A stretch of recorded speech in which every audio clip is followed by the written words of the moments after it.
What it do, y'all? This your man King Eric, the media assassin, coming at y'all with another video. So I'm pretty sure you guys seen my video on Common, which was pretty funny. I just wanted to show that we as content creators, we could cover different sides, we could laugh at ourselves, we could cover different sorts of the spectrum. But doing that skit made me go back to listen to Common's album, Like Water for Chocolate. And it still sounds fresh today. See, Common Street is very underrated. Like, he dropped Resurrection and One Day It All Made Sense, both for classics. But this album here, he took an artistic risk. Same way Kendrick Lamar did today, but the difference is the music here is more soul driven. See, Like Water for Chocolate, he went straight left. I'm talking about the look. I'm talking about production style. I'm talking about Afrocentrism and pro-blackness being more of the focus point on this album. This is probably his most militant album. The first single, The Sixth Sense, showcases that vision. It had the Jill Scott influence. He talked about the direction that hip-hop was going, which he prophesized to where we're at now. You had the Bilal hook. You had the Prodigy sample. We make music for black people. That course alone, let me tell you how bad society has gotten today. Common using that course alone will make a lot of white people mad. I ain't talking about the white listeners. I'm not talking about the real white hip hop heads. I'm talking about Generation Z. They'll be mad, but why he had to say black people? We belong in hip hop too. That's the type of issue we dealing with. But back then, we ain't had to deal with none of that. So going back to what I was saying, this song here was amazing. I'm talking about the visuals, Bilal on the hook.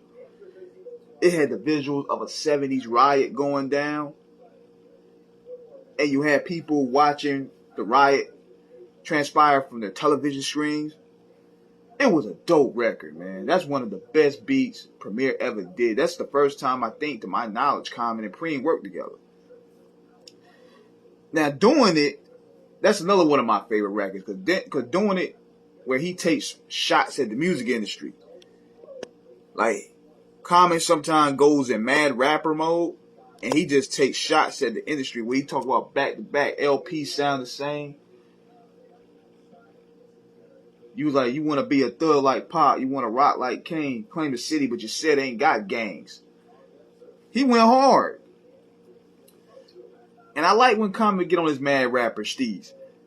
But this was the record right here that crossed him over. The Light.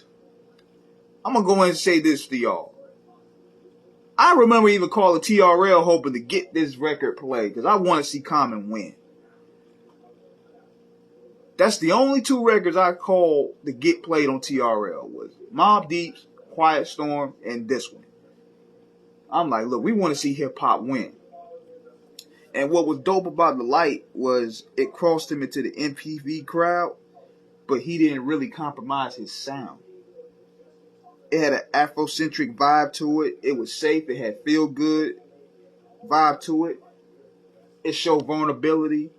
And that certified him and Erica really messing around. So it was the perfect record to market. And it still sounds fresh to this day. You know what I'm saying? It still sounds fresh to this day. So listening to this whole album, you had the Squadrons and you had Dilla. They mastered most of these songs. And they were beautiful songs. I'm talking The Questions, Ghetto Heaven with D'Angelo,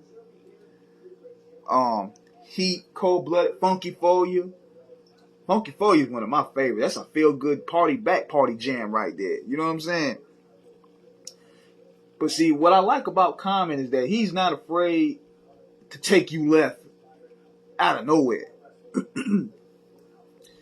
He had a song up there a film called Pimp, where it threw a lot of people off the look for people that didn't understand the concept. I remember listening to the opening skit where he was talking about, he was doing an interview And Common was like, yo, man, I'm like, we ain't trying to talk crazy, man. We trying to take it back to where hip hop respect the woman. The woman is the queen of the Mecca.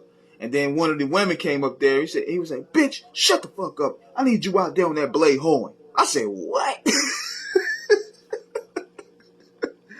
But it played onto the concept. MC Lyte played the female perspective, and Common played the role of a pimp, which was a socially conscious rapper trying to use the rap game, who was MC Lyte, to pimp his way to get profit. So it threw me for a loop at first, but then I'm older, I really understood the concept. Now, my favorite song on there was A Song for Assata. That's beautiful music right there. That's one of the greatest songs I ever heard. The way he painted that story was beautiful. He painted a picture of Assata's struggle. He painted pictures of the visual you could have in your head of that alleged shootout she got with the police and how she fled to Cuba. You had CeeLo Green on the hook. It was a beautiful, masterful song. And then you had Assata's message about black liberation and freedom at the very end. Beautiful music, man. Beautiful music right there. And overall with this album, there's really no weak songs. It's really no weak songs up here. It just had a nice little flow to it.